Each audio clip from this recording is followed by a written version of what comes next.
ಚಿತ್ತಾಪುರ ಪಟ್ಟಣದ ಬಸವೇಶ್ವರ ಕಲ್ಯಾಣ ಮಂಟಪದಲ್ಲಿ ಸರ್ಕಾರಿ ಪ್ರಾಥಮಿಕ ಶಾಲೆಯ ಮುಖ್ಯ ಶಿಕ್ಷಕ ದೇವೇಂದ್ರಪ್ಪ ಶಾಬಾದ್ಕರ್ ದಿಗ್ಗಾಂವ್ ಅವರಿಗೆ ಬಿಡುಕೊಡುವ ಸಮಾರಂಭವನ್ನು ಹಮ್ಮಿಕೊಳ್ಳಲಾಗಿತ್ತು. ಇದೇ ಸಂದರ್ಭದಲ್ಲಿ ತನ್ನ ಗುರುಗಳಾದ ಸುಧಾಕರ್ ರಾವ್ ಸರಫ್ ಅವರಿಗೆ ಫಲಪುಷ್ಪಗಳಿಂದ ತುಲಾಭಾರ ಮಾಡಿ ಸನ್ಮಾನಿಸಲಾಯಿತು. ಈ ಸಂದರ್ಭದಲ್ಲಿ ಶಾಲೆಯ ಸಿಬ್ಬಂದಿ, ಗಣ್ಯರು ಸೇರಿದಂತೆ ಅನೇಕ ಪ್ರಮುಖರು ಉಪಸ್ಥಿತಿದ್ದರು.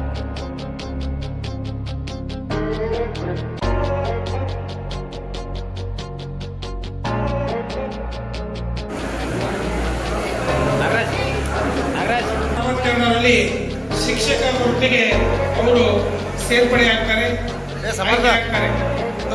ಸರ್ಕಾರಿ ಹಿರಿಯ ಪ್ರಾಥಮಿಕ ಶಾಲೆಯ ದಂಡೋತಿಯಲ್ಲಿ ತಮ್ಮ ಮೊದಲ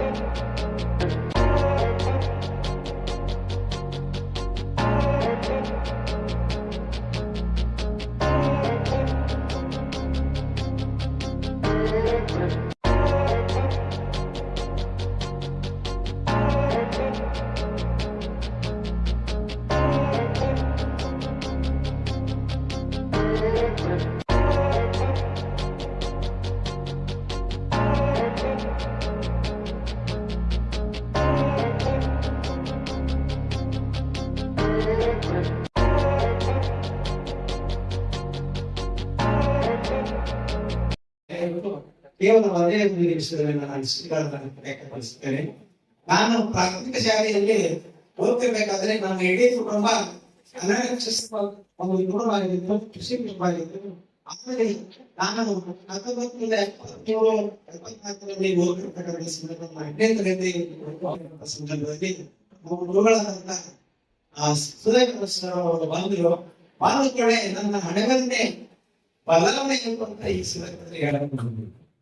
ಯಾಕಂದ್ರೆ ನಾವು ಎಂತ ಮಾರ್ಗದರ್ಶನ ಸಿಕ್ಕಂದ್ರೆ ನಾವು 4ನೇ ತರಗತಿಯಿಂದ 7ನೇ ತರಗತಿಗೆ ಹೋಗುವಷ್ಟರಲ್ಲಿ 4 ವರ್ಷದಲ್ಲಿ ನಮ್ಮ ಹೈಸ್ಕೂಲ್ ಶಿಕ್ಷಕರ ಒಂದು ಕಲಿಕೆಯಲ್ಲಿ ಪ್ರೌಢಶಾಲೆಯಲ್ಲಿ ಓದಬೇಕಾದ್ರೆ ಶಿಕ್ಷಕರ ಮಕ್ಕಳಿಗೆ ನಾನು ಪ್ರತಿಸ್ಪರ್ಧೆ ಕೊಟ್ಟು ಉನ್ನತ ಒಂದು ಮಟ್ಟಿಗೆ ನಾನು ಬೆಳೆದಿದ್ದೆ. ಯಾಕಂದ್ರೆ ಗಣಿತ ಮತ್ತು ವಿಜ್ಞಾನದಲ್ಲಿ ಅಂತ ಒಂದು ಬೋಧನೆಯನ್ನು ನಮ್ಮ ಗುರುಗಳು ನನಗೆ ಕೊಟ್ಟಿದ್ದಾರೆ.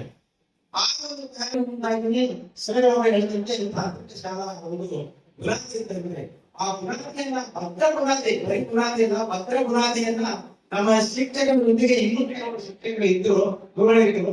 ಅವರು ಕೂಡ ಒಳ್ಳೆ ಮಾರ್ಗದರ್ಶನ ನೀಡಿದ್ದಾರೆ. ನನ್ನ ಒಂದು ಜೀವನದಲ್ಲಿ ಬಹಳಷ್ಟು ನೆಮ್ಮದಿಯನ್ನು ನಾನು ಕಂಡುಕೊಂಡಿದ್ದೇನೆ. ನಾನು ಉತ್ತಮವಾದ ಸೇವೆ ಮಾಡಿದ್ದೇನೆ. 100% ಸೇವೆ ಮಾಡಿದ್ದೇನೆ ಅನ್ನೋದಕ್ಕಿಂತಲೂ 70-80% ನಾನು ಬಗ್ಗೆ ಸೇವೆ ಮಾಡಿದ್ದೇನೆ ಅಂತ ಹೇಳಿದ್ರು.